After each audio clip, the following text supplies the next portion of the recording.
বেলালকে ডাক দিয়ে বলে, বেলাল ও নানার মুয়াজ্জিন, তুমি যদি একটু আজান দিতা গো, আমাদের মন বলে আমাদের অন্তর শান্ত হয়ে যাবে, আমাদের হৃদয় বলে আমাদের হৃদয়টা শান্ত হয়ে যাবে, আমাদের মন বলে গো বেলাল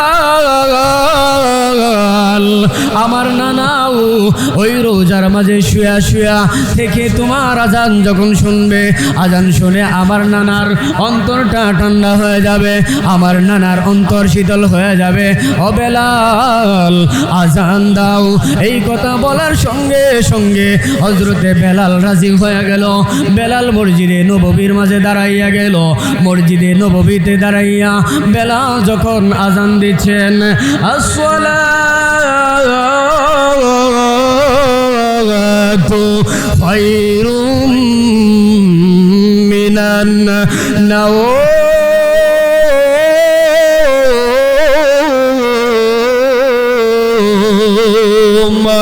জবান খুলে আওয়াজ দিয়ে বলেন না মারহাবা। আহারে হযরতে বেলাল যখন মসজিদে নববীতে দাঁড়াইয়া ফজরের আজান যখন দিয়ে দিল, আজানের ধ্বনি শোনার সঙ্গে সঙ্গে মদিনার অলি গলিতে, মদিনার প্রত্যেকটা জায়গার মাঝে থমথম করে আওয়াজ হইতেছে, একেবারে নীরবতা নীরবচ্ছন্ন হইয়া গেছে। মদিনার অলি গলিতে চিল্লা চিল্লির আওয়াজ চলতেছে, কান্না রুল পড়ে গেছে। মা বোনেরা ঘরের মাঝে বসে বসে কান্দে, ঘর থেকে বের হয়ে গেছে। শিশু বাচ্চারাও ঘর থেকে বের হয়ে গেছে। শিশু বাচ্চারা বের হইয়া এরপরে অন্যান্য মানুষগুলো ঘর থেকে বের হয়ে গেছে। বেলালের আজান শুনে, বেলালের আজান শোনার পরে মনে হচ্ছে এক একজন মানুষ বলে, যেহেতু বেলালের আজানের কণ্ঠ পাইলাম, মনে হয় আমাদের নবীও পৃথিবীতে এসেছে। আহারে মদিনাবাসী কেমন করে বেলালকে ভালোবাসে, মদিনাবাসীর লোকেরা কেমন করে নবীকে মহাব্বত করে। এই রকম ভালোবাসা আমাদের সমাজের ভিতরে কিন্তু দেখা যায় না। যখন দেখবেন ফজরের আজান হয়, কত মা বোনেরা দেখবেন ঘুমায় থাকে। এরপরে এমনও খবর পাওয়া যায়, সকালবেলা দেখবেন বাচ্চাদেরকে নবীজির মহাব্বতে, বাচ্চাদেরকে কোরআনের মহাব্বতে মক্তবের মাঝে পাঠাইলা, অন্যান্য মহিলারাও ঘুমায় থাকে, পুরুষ মানুষেরাও ঘুমায় থাকে। কেমন মহাব্বত করতেন নবীজিকে, সাহাবায়ে কেরামরা কত মহাব্বত করেছে।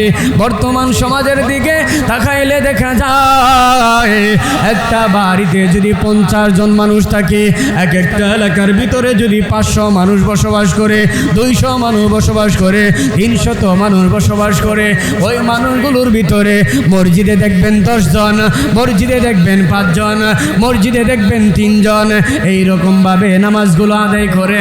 কিন্তু এরা বলে রে, আমরা এই নবীকে বেশি মহাব্বত করি। আমি বলি না বাজান, না না না, এইটা কখনো সম্ভব না। ফজরের সময় তুমি ঘুমায় থাকবা আর বলবা নবীকে ভালোবাসবা, প্রকৃতপক্ষে তুমি ইমানদার হতে পারো না, প্রকৃতপক্ষে তুমি সুন্নি হতে পারো না, প্রকৃতপক্ষে তুমি আল্লাহওয়ালা হতে পারো না। মক্তবের মাঝে যখন ডাক দিয়া দেয়, ওই সময় তুমি তোমার বাচ্চাদেরকে মক্তবের মাঝে পাঠাইতে পারলা না, পাঁচাইল মদিনাতুল উলুম মাদ্রাসার মাঝে তুমি পাঠাইতে পারলা না। লেখে রেখো, লেখে রেখো, কখনো নবীজির হাদিস অনুযায়ী তুমি মুমিন হতে পারো নাই, হতে পারো নাই। আর নবীর মুমিন যখন তুমি হতে পারবে না, পরিপূর্ণ ইমানদার যখন হতে পারবে না, কখনো কোনোদিন আল্লাহর তৈরি জান্নাতে যেতে পারবে না। কথা বলেন ঠিক কিনা? আমার আল্লাহ রাব্বুল আলামিন বলেন, কুল ইন কুনতুম তুহিব্বুনাল্লাহ, ও নবী গো আপনি तमाम পৃথিবীর মানুষগুলোকে জানায় দেন, ইয়া রাসূলুল্লাহ, ইয়া হাবিবাল্লাহ, আপনি तमाम পৃথিবীর মানুষগুলোকে অবগত করে দেন, तमाम পৃথিবীর মানুষগুলোকে আপনি জানায় দেন,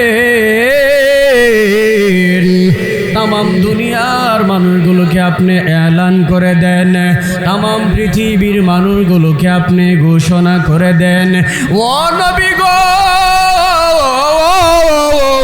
ইয়া রাসূলুল্লাহ, ইয়া হাবিবাল্লাহ, तमाम দুনিয়ার মানুষগুলোকে আপনি মেসেঞ্জার হিসাবে তামাম পৃথিবীর মানুষগুলোকে আপনি মানুষের ধারে ধারে ধারে ধারে মেসেজগুলো আপনি পৌঁছে দেন। আর আপনি তাদেরকে বলে দেন, তোমরা যদি আল্লাহ রাব্বুল আলামিনকে ভালোবাসতে চাও, তোমরা যদি আল্লাহ রাব্বুল আলামিনকে মোহাব্বত করতে চাও, তোমরা যদি আল্লাহ রাব্বুল আলামিনকে প্যার করতে চাও, তোমরা যদি আল্লাহ রাব্বুল আলামিনকে লাভ করতে চাও, ফাত্তাবিউনি ইউহিব্বুকুমুল্লাহ। আল্লাহ রাব্বুল আলামিন নবীকে জানায় দেন, বিশ্ব নবীজি জানায় দেন, ফাত্তাবিউনি ইউহিব্বুকুমুল্লাহ। তাহলে তোমরা আমি নবীকে ভালোবাসো, তাহলে তোমরা আমি নবীকে প্যার করো, তাহলে তোমরা আমি নবীকে লাভ করো, তাহলে তোমরা আমি নবীকে অনুসরণ করো, তাহলে তোমরা আমি নবীকে অনুকরণ করো। অনুসরণ আর অনুকরণ যদি তোমরা করতে পারো, আমার আল্লাহ রাব্বুল আলামিন জানায় দেয়, অনুসরণ আর অনুকরণ যদি আমাকে করতে পারো, তাহলে তোমাদের ব্যাপারে আমার আল্লাহ রাব্বুল আলামিন জানায় দেয়, তোমাদেরকে তিনটা পুরস্কারে ধন্য করে দিবি। এক নম্বরে আমি নবীকে ভালোবাসার কারণে, আমি নবীকে মোহাব্বত কারণে, আমি নবীকে প্যার করার কারণে আমার আল্লাহ রাব্বুল আলামিন নিজেই তোমাদেরকে ভালোবাসবে। আওয়াজ দিয়ে জবান খুলে বলেন না সুবহানাল্লাহ। আরে বন্ধু, আল্লাহ রাব্বুল আলামিন বলেন 2 নম্বরে হইল ওয়ায়াগফির লাকুম যুনুবাকুম। 2 নম্বরে আমার আল্লাহ রাব্বুল আলামিন তোমাদের জীবনের সব গুনাহগুলো মাফ করে দিবেন। আরেকবার জবান খুলে বলেন না সুবহানাল্লাহ। আরে বন্ধু, 3 নম্বরে হলো আমার আল্লাহ রাব্বুল আলামিন তোমাদের জীবনের গুনাহগুলো মাফ করে দিয়া 3 নম্বরে তোমাদেরকে আমার আল্লাহ রাব্বুল আলামিন তোমাদেরকে রহমতের কুলে উঠাইয়া নিবে। আরে বন্ধু, কোনো দিকে দিলটারে দিবেন না, একটু মনোযোগ সহকারে শুনেন। যেই নবীকে ভালোবাসলে স্বয়ং আমার আল্লাহ নিজেই আমাকে আপনাকে ভালোবাসবে, মোহাব্বত করবে। বলেন তো দেখি ওই নবীকে ভালোবাসার দরকার আছে না নাই? অবশ্যই অবশ্যই ওই নবীকে ভালোবাসার দরকার আছে। কারণ হইল আমার আল্লাহ নিজে জানা দিয়েছেন নবীকে ভালোবাসলে আমার আপনার গুনাহগুলো মাফ করে দিবে। তাহলে বলেন তো দেখি, বলেন তো দেখি, নিজে আমার আল্লাহ রাব্বুল আলামিন নবীকে কত মোহাব্বত করেছে, নিজেই আল্লাহ রাব্বুল আলামিন নবীকে কত ভালোবেসেছে। আমার আল্লাহ রাব্বুল আলামিন জানা দেয়, ওয়া রাফানা লাকা যিকরাক। ও নবী গো, আমি আপনার জিকিরকে উঁচু করে দিলাম। ও নবী গো, ইয়া রাসূলুল্লাহ, ইয়া হাবিবাল্লাহ, আমি আপনার জিকিরকে সমুন্নত করে দিলাম। আমি আল্লাহ রাব্বুল আলামিন আপনার জিকিরকে উঁচু করে দিলাম। আমি আল্লাহ রাব্বুল আলামিন আপনার জিকিরকে মর্যাদায় ভূষিত করে দিলাম। কেমন করে আমার আল্লাহ রাব্বুল আলামিন নবীজির জিকিরকে উঁচু করে দিয়েছে, নবীজির জিকিরকে সমুন্নত করেছে।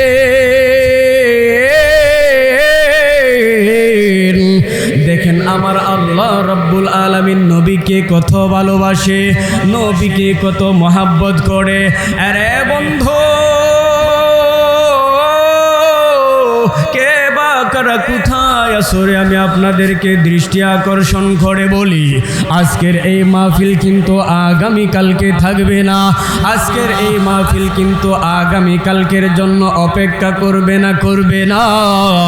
এই জন্য আমি সকল মা বোনদের সহ এই এলাকার প্রত্যেকটা মানুষদেরকে দৃষ্টি আকর্ষণ করে বলি, আরে বন্ধু, আপনারা যে যেখানে থাকেন না কেন অতি তাড়াতাড়ি মাহফিলে চলে আসুন। আরে বন্ধু, আমার আল্লাহ রাব্বুল আলামিন কেমন করে নবীকে সমুন্নত করলেন। আমার আল্লাহ রাব্বুল আলামিন বলেন, যেই কালেমার মধ্যে লা ইলাহা ইল্লাল্লাহ, সেই কালেমার মধ্যে মুহাম্মাদুর রাসূলুল্লাহ, যেই আযানের মধ্যে আশহাদু আল্লা ইলাহা ইল্লাল্লাহ, সেই আযানের মধ্যে আশহাদু আন্না মুহাম্মাদার রাসূলুল্লাহ, যেই আকামতের মধ্যে আশহাদু আল্লা ইলাহা ইল্লাল্লাহ, সেই আকামতের মধ্যে আশহাদু আন্না মুহাম্মাদার রাসূলুল্লাহ, যেই নামাজের মধ্যে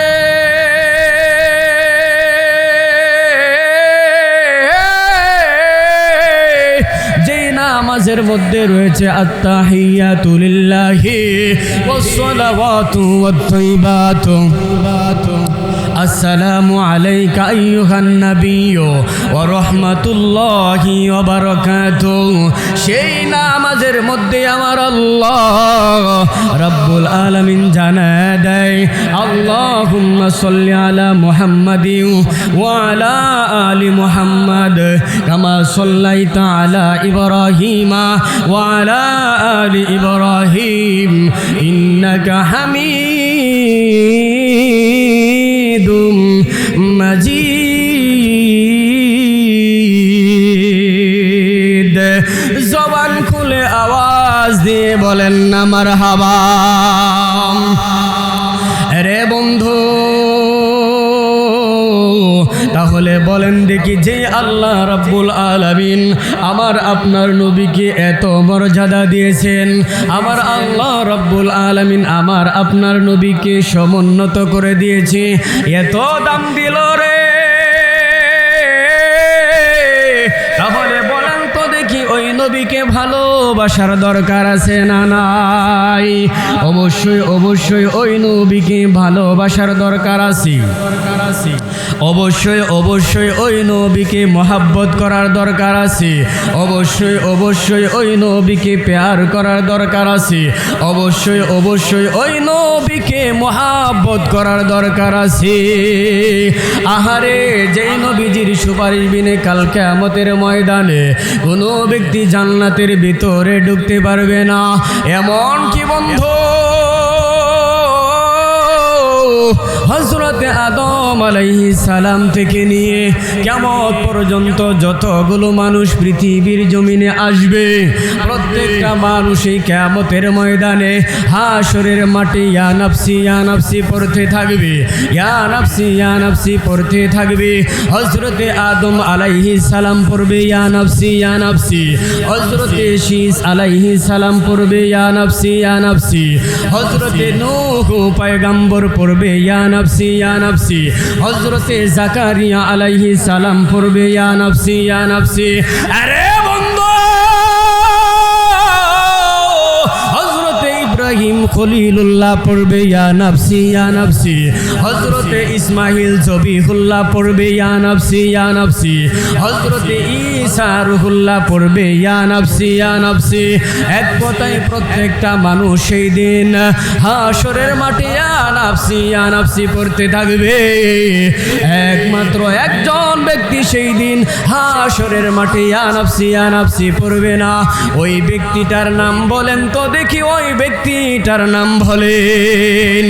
ওই ব্যক্তিটা আর কেউ নয়, ইমামুল মুরসালিন খাতামুন নবিয়্যিন রাহমাতুল লিল আলামিন, সরকারে দু আলম নবী উম্মতের কান্ডারি রাহমাতুল লিল আলামিন। ওই দিন সেই নবীজি মাকামে মাহমুদের মাঝে সেজদায় পড়ে, মাকামে মাহমুদের মাঝে সেজদায় পড়ে থেকে ওই দিন নবীজি কেঁদে কেঁদে কেঁদে কেঁদে পড়তে থাকবে, রব্বি হাবলি উম্মতি, রব্বি হাবলি উম্মতি। আওয়াজ দিয়ে জবান খুলে বলেন না সুবহানাল্লাহ। আহারে যেই দিন যেই সময় সব মানুষগুলো ইয়া নাফসি পড়তে থাকবে, কিন্তু আমার আপনার নবী সেই দিন ইয়া নাফসি পড়বে না। সেই দিন আমার আপনার নবী আমাকে আপনাকেই স্মরণ করবে। এই জন্য গো বন্ধু, হাসরের মাঠেও পর্যন্ত যেই নবী যে আমাকে আপনাকে বলবে না, বলেন তো দেখি ওই নবীকে ভালোবাসার দরকার আছে না নাই? আরো আওয়াজ দিয়ে বলেন তো দেখি ওই নবীজির পক্ষে থাকার দরকার আছে না নাই? বলেন তো দেখি ওই নবীকে মহাব্বত করার দরকার আছে না নাই? বলেন তো দেখি রে,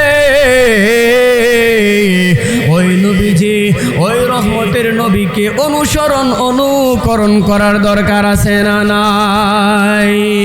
রাহমাতুল লিল আলামিন নবী, রাহমাতুল লিল আলামিন নবী, কোরআনে প্রমাণ।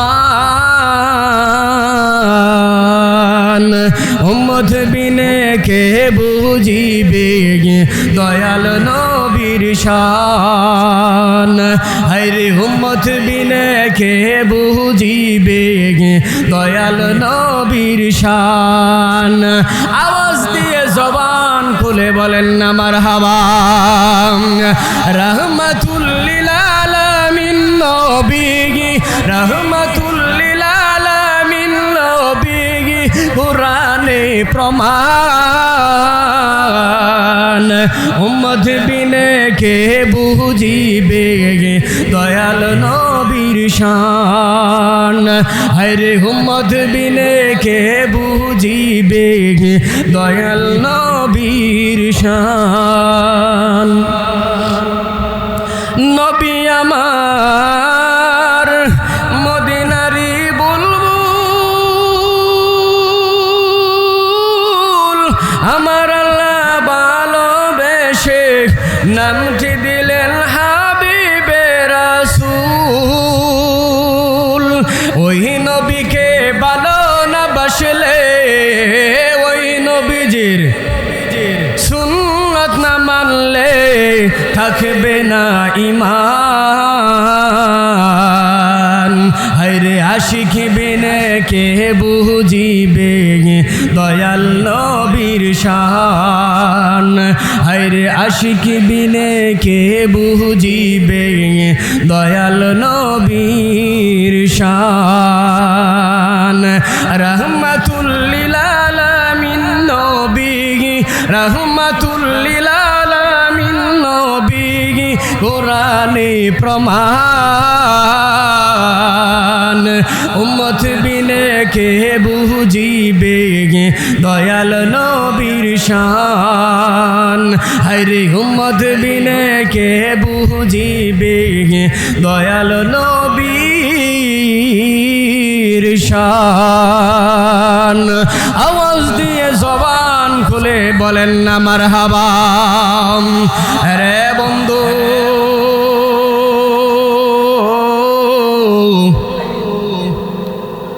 যেই নবীজির সুপারিশ বিনে কোনো ব্যক্তি জান্নাতের ভিতরে ঢুকতে পারবে না, তাহলে বলেন দেখি ওই নবীকে ভালোবাসার দরকার আছে না নাই? আহারে সাহাবায়ে কেরামরা কেমন করে নবীকে মহাব্বত করেছে, সাহাবায়ে কেরামরা কেমন করে নবীকে ভালোবেসেছে, সাহাবায়ে কেরামরা কেমন করে নবীকে প্যার করেছে, আমি আপনাদেরকে জানাই, আমি আপনাদেরকে একটু বুঝায় দিব, আমি আপনাদেরকে একটু অবগত করে দিব। রে বন্ধু,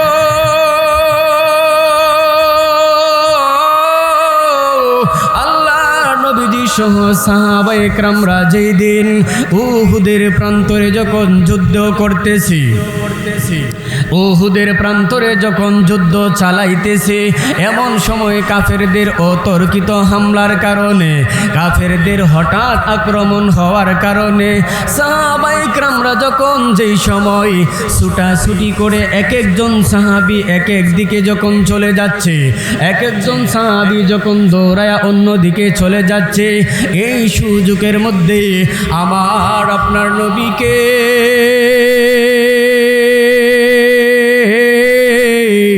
কাফের মুশরিক বেঈমানগুলি যখন আঘাত করে বসলেন, এমন সময়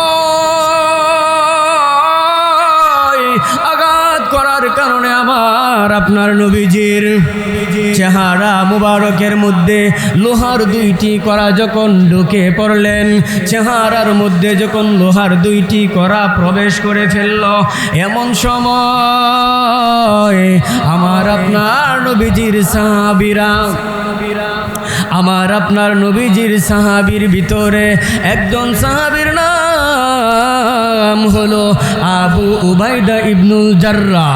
আবু উবাইদা ইবনুল জাররাহ দূর থেকে দৌড়ায়া আমার আপনার নবীজির কিনারে যখন চলে এসেছে, এমন সময় হযরতে আবু বকরও চলে এসেছে। আবু বকর যখন চলে আসলেন, আবু বকরকে ডাক দিয়া বলে, উবাইদা ইবনুল জাররাহ, ওরে আবু বকর, আজকের এই মহৎ কাজটা আমাকে করতে দাও, আজকের এই মহান কাজটা আমাকে করতে দাও। এই কথা বলিয়া হযরতে আবু উবাইদা ইবনুল জাররাহ সঙ্গে সঙ্গে আমার আপনার নবীজির চেহারা মুবারক থেকে যখন লোহার করা টান দিয়া যখন খুলতে যায়, দাঁত দিয়া কামড় দিয়া যখন খুলতে যায়, এমন সময় টান দেওয়ার সঙ্গে সঙ্গে একটি লোহার করা যখন খুলে গেছে, খোলার সঙ্গে সঙ্গে আবু উবাইদা ইবনুল জাররাহর একটি দাঁত সাথে সাথে ভেঙে পড়েছে। আরে বন্ধু, দ্বিতীয় লোহার করাটা যখন টান দিয়ে খুলতে যায়, খোলার সময় হযরতে আবু উবাইদা ইবনুল জাররাহ রাদিয়াল্লাহু তাআলা আনহু আর একটি দাঁত সঙ্গে সঙ্গে যখন খুলে পড়ে গেল, আরেকটি দাঁত যখন ভেঙে জমিনের মাঝে পড়ে যায়, বিশ্ব নবীজির চেহারা মুবারক থেকে দুইটি লোহার করা যখন খুলে ফেললেন, খোলার সঙ্গে সঙ্গে আমার আপনার নবীজির চেহারা মুবারক থেকে টকবক টকবক করে টলমল করে যখন রক্তগুলো জমিনের মাঝে পড়ে, এমন সময় একজন সাহাবী নজর করে দেখে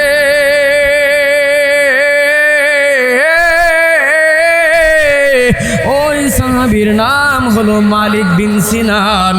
মালিক বিন সিনান রাদিয়াল্লাহু আনহু সঙ্গে সঙ্গে আমার আপনার নবীজির চেহারা মুবারক থেকে সঙ্গে সঙ্গে আমার আপনার নবীজির চেহারা মুবারক থেকে রক্তগুলো যখন টেনে টেনে, রক্তগুলো যখন ছেটে ছেটে মালিক বিন সিনান যখন পরিষ্কার করতেছে, পরিষ্কার করতে করতে যখন শেষ করে ফেললেন, এমন সময় আমার আপনার নবী ডাক দিয়া বলে, মালিক বিন সিনান রে, তুমি এইটা কি করলে? লান তামাসাকান নার, তুমি কি আমি নবীজির চেহারা মুবারক থেকে রক্তগুলো পান করলে, নাকি তুমি নিজেই জাহান্নামের আগুন হারাম করে নিয়েছ? জবান খুলে আওয়াজ দিয়ে বলেন না সুবহানাল্লাহ। বিশ্বনবী আমার ডাক করার কারণে আমার আল্লাহ রব্বুল আলামিন তোমার জন্য জাহান্নামের আগুন হারাম করে দিয়েছে। রে বন্ধু,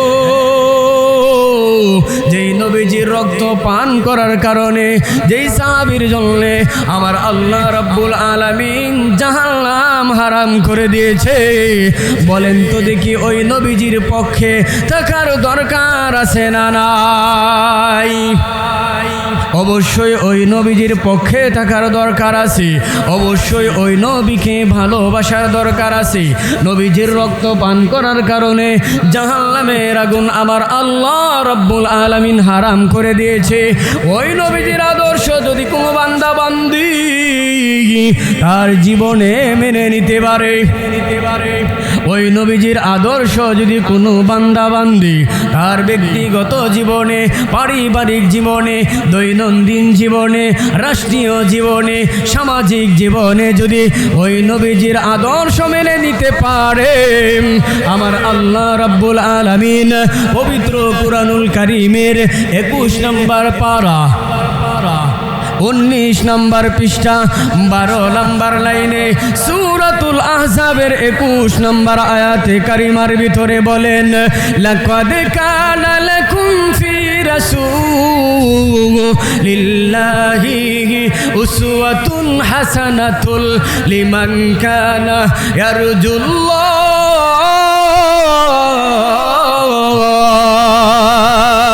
আওয়াজ দিয়ে জবান খুলে বলেন না আল্লাহু আকবার। লিমান কানা ইয়ারজুল্লাহ ওয়াল ইয়াউমাল আখির ওয়া যাকারাল্লাহা কাসীরা।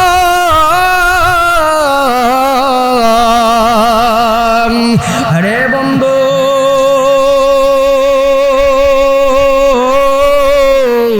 যেই নবীজির আদর্শ মেনে নিলে, যেই নবীজির চরিত্র থেকে আমার আপনার জীবনে চরিত্রটাকে যদি ফিট করতে পারি, আদর্শটাকে যদি আমরা ফিট করতে পারি, তাহলে আমার আল্লাহ রাব্বুল আলামিন দুইটা পুরস্কার দিয়ে ধন্য করে দিবে। 1 নম্বরে আমার আল্লাহ রাব্বুল আলামিন আপনার আমার জীবনের সব গুনাহগুলো মাফ করে দিবে। 2 নম্বরে ওই সমস্ত বান্দা বান্দির জীবনের সব গুনাহগুলো মাফ করে দিয়া আমার আল্লাহ রাব্বুল আলামিন ওই সমস্ত বান্দা বান্দির জীবনের গুনাহগুলো মাফ করে দিয়া ওই সমস্ত বান্দা বান্দির আমলনামায় আমার আল্লাহ রাব্বুল আলামিন জান্নাত লেখে ধন্য করে দিবে। আওয়াজ দিয়ে জবান খুলে বলেন না সুবহানাল্লাহ। তাহলে বলেন দেখি, যেই নবীজির আদর্শ মানলে জীবনের সব গুনাহগুলো মাফ করে দিবেন, এরপরে জীবনের গুনাহগুলো আল্লাহ রাব্বুল আলামিন মাফ করে দিয়া জান্নাত লিখে ধন্য করে দিবে। সেই নবীজির আদর্শ আমার আপনার জীবনে বাস্তবায়ন করার দরকার আছে না নাই? আমাদের বর্তমান সমাজে দেখবেন অনেক মানুষ নবীকে ভালোবাসে, দিল দিয়া মোহাব্বত করে। অনেক মানুষ এরকম আছে নবীকে অত্যন্ত ভালোবাসে, জীবনের চাইতে অনেক মানুষ অনেক বেশি ভালোবাসে। দেখবেন হাজী সাহেব হজ করে এসেছে, সে নামাজও পড়ে, লেংটিও মারে, আবার বিড়িও খায়, আবার হাজী সাহেব দাবি করে। আবার ওই সমস্ত মানুষগুলো নবীকে স্বপ্নে দেখার জন্য চেষ্টা করে, আছে না নাই? আল্লাহ তাআলা বলেন ওই সমস্ত মানুষ প্রকৃত পক্ষে ইমানদার হতে পারে নাই। যেই সমস্ত মানুষগুলো খারাপ কাজ ছাড়তে পারে নাই, অশ্লীল বেহাপনা কাজগুলো ছাড়তে পারে নাই, ওই সমস্ত মানুষ কখনো প্রকৃত মুমিন হতে পারে না। কথা বলেন ঠিক কিনা? বিশ্বনবী সাল্লাল্লাহু আলাইহি ওয়াসাল্লাম বলে দিয়েছেন, লা ইউমিনু আহাদুকুম হাত্তা আকুনা আহাব্বা ইলাইহি মিন ওয়ালিদিহি ওয়া ওয়ালাদিহি ওয়ান নাসি আজমাইন। একজন ব্যক্তি প্রকৃত মুমিন কখনো হতে পারবে না যতক্ষণ পর্যন্ত নবীকে আরশ কুরসি লৌহ কলম আসমান জমিন গ্রহ নক্ষত্র খাল বিল নদী নালা পুকুর যা কিছু রয়েছে এই সব কিছুর চাইতে যতক্ষণ পর্যন্ত নবীকে মহব্বত করতে না পারবে, ভালো না বাসতে পারবে, ততক্ষণ পর্যন্ত একজন মানুষ কখনো প্রকৃতপক্ষে মুমিন হতে পারে না। কথা বলেন ঠিক কিনা? তাহলে ওই নবীকে ভালোবাসলে প্রকৃতপক্ষে মুমিন হওয়া সম্ভব। কথা বলেন ঠিক কিনা? এই নবীকে সাহাবায়ে কেরামরা কেমন ভালোবাসছে একটা দৃষ্টান্ত আমি আপনাদেরকে বললাম। আমি আপনাদেরকে আরেকটি ঘটনা জানাই। সাহাবায়ে কেরামরা কেমন ভালোবেসেছে, কেমন মোহাব্বত করেছে। মুসলমান ভাইরা রে আমার কোনো দিকে নজরটাকে দিবেন না রে বন্ধু। আল্লাহর নবী বিশ্ব নবী রাহমাতুল লিল আলামিনকে কেমন ভালোবেসেছেন সাহাবায়ে কেরামরা। আল্লাহর নবী বিশ্ব নবীজির একজন সাহাবী যার নাম হলো হযরতে বেলাল রাদিয়াল্লাহু আনহু। হযরতে বেলাল রাদিয়াল্লাহু আনহু যেই দিন আমার আপনার নবীজি পৃথিবীর জমিন থেকে বিদায় নিয়ে চলে গেল, আমার আপনার নবীজি যখন পৃথিবীর জমিন থেকে বিদায় নিয়ে চলে যায়, চলে যাওয়ার পরে, চলে যাওয়ার কিছুদিন পরেই হযরতে বেলাল আবু বকর রাদিয়াল্লাহু আনহুকে ডাক দিয়া বলে, আবু বকর, আমি আর এই মদিনার জমিনের মাঝে থাকতে চাই না। হযরতে বেলাল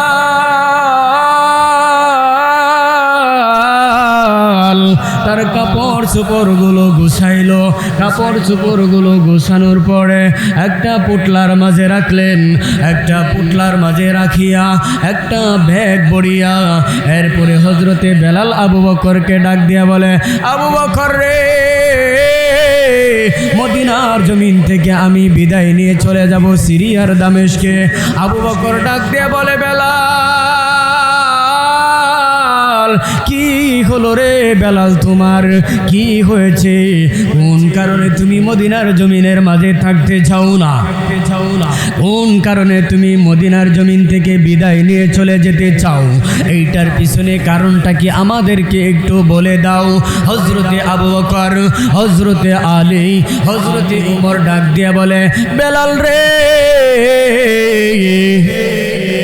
যেই নবীজি আমাদের কাছ থেকে বিদায় নিয়ে চলে গেল, তুমিও যদি বিদায় নিয়ে চলে যাও, বলো দেখি রে বেলাল, আমরা মদিনার মাঝে কেমন করে বেঁচে থাকবো?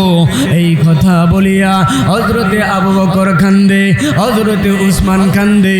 হযরতে আবু বকর যখন কান্নাকাটি করে, এরপরে বেলাল ডাক দিয়া বলে, ও আবু বকর, আমি এই মদিনার জমিনে থাকতে চাই না। কারণ হইল, ওই মদিনার জমিনের মাঝে যদি আমি থাকি, আমার মন বলে গো আবু বকর, আমি মনে হয় বিশ্ব নবীজির বিরহ ব্যথায় যন্ত্রণায় আমি বেলালের কলিজাটা ফেটে যাবে। আহারে বন্ধু, এই কথা বলিয়া বলিয়া যখন হযরতে বেলাল সিরিয়ার দামেস্কে যখন চলে গেল, সিরিয়ার দামেস্কে চলে যাওয়ার পরে যখন বসবাস করতেছে, কিছুদিন যাবৎ বসবাস করার পর 6 মাস যাবৎ বসবাস করার পরে এমন সময় আমার আপনার নবীজি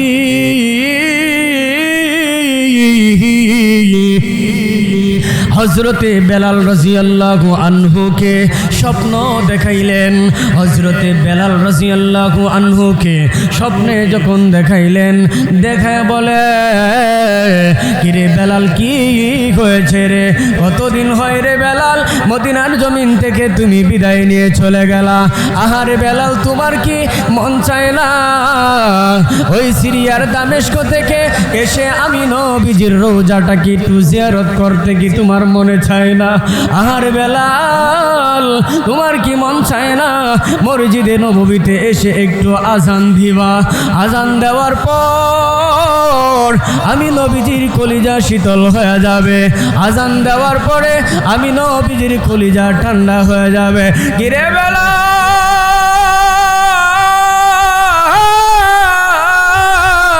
কি হলো রে, তুমি এখন পর্যন্ত আসতেছো না?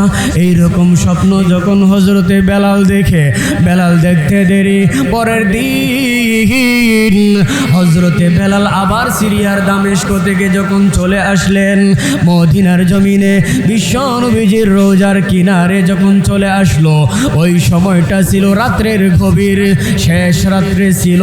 শেষ রাত্রের দিকে যখন হযরতে বেলাল বিশ্ব নবীজি রোজা মুবারকের কিনারে বসে বসে যখন গুংরে গুংরে কান্দে, নবীজির বিরহ ব্যথা নিয়া, নবীজি না থাকার যে যন্ত্রণা, ওই যন্ত্রণা নিয়ে বেলাল দুই চোখের পানি ছেড়ে ছেড়ে যখন কান্দে, আহারে বেলালের কান্নার আওয়াজ শুনে মদিনার এক একজন মা বোনেরা এই দিকে চলে আসতেছে, রোজার কিনারে চলে আসতেছে।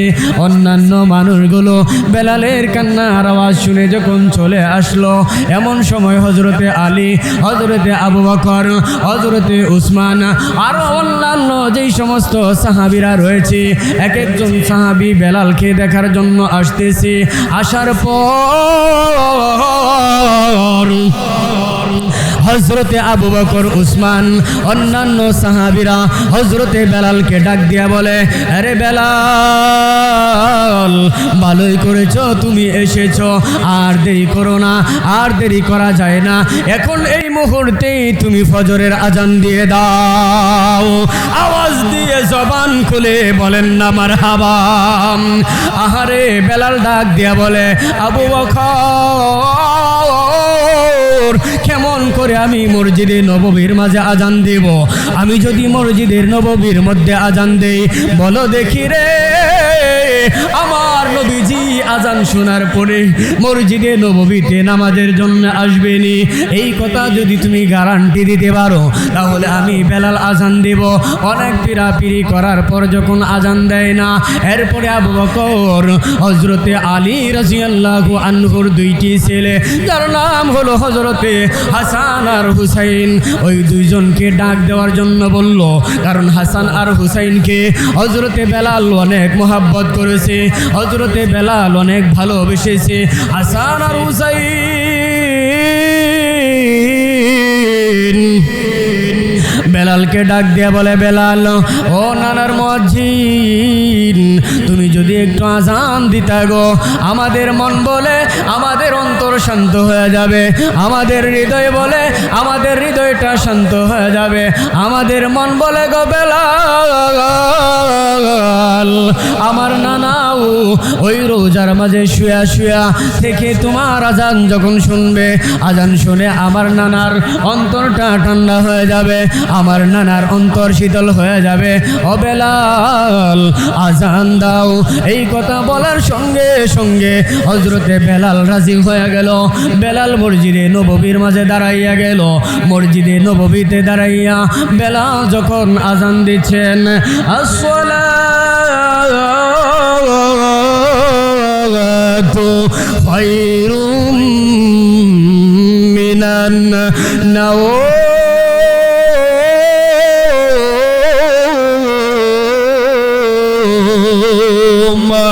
জবান খুলে আওয়াজ দিয়ে বলেন না মারহাবা। আহারে হযরতে বেলাল যখন মসজিদে নববীতে দাঁড়াইয়া ফজরের আজান যখন দিয়ে দিল, আজানের ধ্বনি শোনার সঙ্গে সঙ্গে মদিনার অলি গলিতে, মদিনার প্রত্যেকটা জায়গার মাঝে থমথম করে আওয়াজ হইতেছে, একেবারে নীরবতা, নীরবচ্ছন্ন হইয়া গেছে। মদিনার অলি গলিতে চিল্লা চিল্লির আওয়াজ চলতেছে, কান্না রুল পড়ে গেছে। মা বোনেরা ঘরের মাঝে বসে বসে কান্দে, ঘর থেকে বের হয়ে গেছে। শিশু বাচ্চারাও ঘর থেকে বের হয়ে গেছে। শিশু বাচ্চারা বের হইয়া এরপরে অন্যান্য মানুষগুলো ঘর থেকে বের হয়ে গেছে। বেলালের আজান শুনে, বেলালের আজান শোনার পরে মনে হচ্ছে এক একজন মানুষ বলে, যেহেতু বেলালের আজানের কণ্ঠ পাইলাম, মনে হয় আমাদের নবীও পৃথিবীতে এসেছে। আহারে মদিনাবাসী কেমন করে বেলালকে ভালোবাসে, মদিনাবাসীর লোকেরা কেমন করে নবীকে মহাব্বত করে, এই রকম ভালোবাসা আমাদের সমাজের ভিতরে কিন্তু দেখা যায় না। যখন দেখবেন ফজরের আজান হয়, কত মা বোনেরা দেখবেন ঘুমায় থাকে। এরপরে এমনও খবর পাওয়া যায় নাই। সকালবেলা দেখবেন বাচ্চাদেরকে নবীজির মহাব্বতে, বাচ্চাদেরকে কোরআনের মহাব্বতে মক্তবের মাঝে পাঠাইলা। অন্যান্য মহিলারাও ঘুমায় থাকে, পুরুষ মানুষেরাও ঘুমায় থাকে। কেমন মহাব্বত করতেন নবীজিকে, সাহাবায়ে কেরামরা কত মহাব্বত করেছে। বর্তমান সমাজের দিকে তাকাইলে দেখা যায় একটা বাড়িতে যদি 50 জন মানুষ থাকে, এক একটা এলাকার ভিতরে যদি 500 মানুষ বসবাস করে, 200 মানুষ বসবাস করে, 300 মানুষ বসবাস করে, ওই মানুষগুলোর ভিতরে মসজিদে দেখবেন 10 জন, মসজিদে দেখবেন 5 জন, মসজিদে দেখবেন 3 জন, এইরকমভাবে নামাজগুলো আদায় করে। কিন্তু এরা বলে রে আমরা এই নবীকে বেশি মহাব্বত করি। আমি বলি না বাজান, না না না, এইটা কখনো সম্ভব না। ফজরের সময় তুমি ঘুমায় থাকবা আর বলবা নবীকে ভালোবাসবা, প্রকৃতপক্ষে তুমি ইমানদার হতে পারো না, প্রকৃতপক্ষে তুমি সুন্নি হতে পারো না, প্রকৃতপক্ষে তুমি আল্লাহওয়ালা হতে পারো না।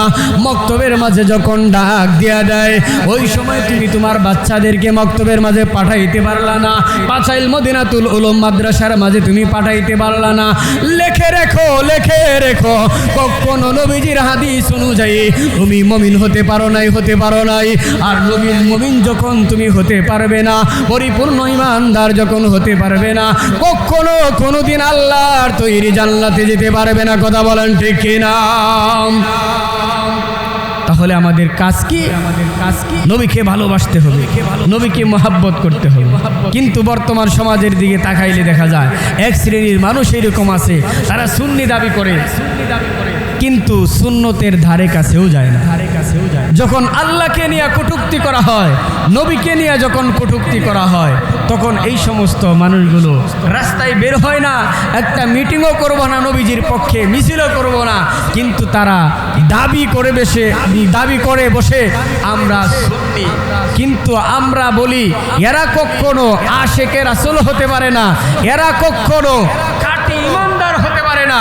খাঁটি ইমানদার যদি হতে পারত, খাঁটি আশেকে রাসূল যদি হতে পারত, তাহলে বিশ্ব নবীজির শানে যখন কটূক্তি করে, আল্লাহর শানে যখন মানুষগুলো কটূক্তি করে, এরা কখনো ঘরে বসে থাকতে পারতো না। এরা অবশ্যই রাজপথে বের হয়ে আসতে পারত, এসে যেত। বোঝা গেল এরা যেহেতু মুখে মুখে বলে আমরা নবীকে ভালোবাসি, আমরা নবীজির সুন্নতের অনুসরণ করে, আমরা নবীজির সুন্নতের অনুকরণ করে, কিন্তু বাস্তবে দেখা যায় না। আমরা বলি এরা কখনো বিশ্ব নবীজির আশিক হতে পারে না, এরা কখনো সুন্নি হতে পারে না, পরিপূর্ণ ইমানদার হতে পারে না। এরা হলো সুন্নি নামের চুন্নি। কথা বলেন ঠিক কিনা? এই সমস্ত সুন্নিদেরকে বাংলার জমিন থেকে জুতা পিটা করে বের করে দেওয়া দরকার। কথা বলেন ঠিক কিনা? এরা দেখবেন সর্ব অবস্থায় মাজার নিয়ে বসে থাকে। কথা বলেন ঠিক কিনা? খাজার নামে মাজার করে দেখায় যারা খাজার শান, খাজার নামে মাজার করে দেখায় যারা খাজার শান, দিনে করে ভণ্ডামি আর রাত্রে মারে গাজায় টান, দিনে করে ভণ্ডামি আর রাত্রে মারে গাজায় টান। কথা বলেন ঠিক কিনা? খাজার নামে মাজার করে দেখায় যারা খাজার শান, দিনে করে ভণ্ডামি আর রাত্রে মারে গাজায় টান, দিনে করে ভণ্ডামি আর রাত্রে মারে গাজায় টান। দাড়ি টুপি নাই কোথাহার আছে শুধু চুল, সুন্নতের খবর নাই সে আশিকে রাসূল। কথা বলেন ঠিক কিনা? দাড়ি টুপি নাই কোথাহার আছে শুধু চুল, সুন্নতের খবর নাই সে আশিকে রাসূল। মাজারে সারা বেলা চলে ওই নারীর মেলা, মাজারে সারা বেলা চলে ওই গাজার মেলা, দেখলে যায় না চেনা মানুষ নাকি হনুমান, দেখলে যায় না চেনা মানুষ নাকি হনুমান, দিনে করে ভণ্ডামি আর রাত্রে মারে গাজায় টান, দিনে করে ভণ্ডামি আর রাত্রে মারে গাজায় টান। খাজার নামে মাজার করে দেখায় যারা খাজার শান, খাজার নামে মাজার করে দেখায় যারা খাজার শান, দিনে করে ভণ্ডামি আর রাত্রে মারে গাজায় টান, দিনে করে ভণ্ডামি আর রাত্রে মারে গাজায় টান। কথা বলেন ঠিক কিনা? নামাজুরু যার দার দারে না পর্দা সে তো নাই, নামাজুরু যার দার দারে না পর্দা সে তো নাই, মুরিদেরা সেজদা করে ভণ্ড পীরের পায়। নয়, কথা বলেন ঠিক না? এরা দেখবেন পীর নামের ভণ্ড পীরের পায়ে সেজদা করে। আমি বলি এরা কখনো বিশ্ব আশিক রাসূল হতে পারে না। যেই সমস্ত মানুষগুলো পীরের পায়ে সেজদা করে, আল্লাহর কুদরতি পায়ে সেজদা দেয় না, এরা কখনো আল্লাহওয়ালা হতে পারে না। এরা হলো শিরিক করনেওয়ালা ভণ্ড মুরিদ, কথা বলেন ঠিক কিনা? নামাজ রোজার দ্বার ধারে না, পর্দা সে তো নাই, মুরিদেরা সেজদা করে বলল পীরের পায়। বললের মুরিদ যারা তারা তো সর্বহারা, বন্ড পীরের মুরিদ যারা তারা তো সর্বহারা, খাজা বাবার মুরিদ যারা তারা তো সর্বহারা, আট্রসির মুরিদ যারা তারা তো সর্বহারা, দেওয়ানবাগের মুরিদ যারা তারা তো ইমান হারা। ইমান আমল ধ্বংস হবে, থাকবে না তাদের ইমান। দিনে করে বন্ডামি আর রাত্রে মারে গাজায় টান, দিনে করে বন্ডামি আর রাত্রে মারে গাজায় টান। খাজার নামে মাজার করে দেখায় যারা খাজার শান, দিনে করে বন্ডামি আর রাত্রে মারে গাজায় টান, দিনে করে বন্ডামি আর রাত্রে মারে গাজায় টান। আওয়াজ দিয়ে জবান খুলে বলেন কথা ঠিক কিনা? ওই সমস্ত বন্ডের কাছে যাওয়া যাবে না, কথা বলেন ঠিক কিনা?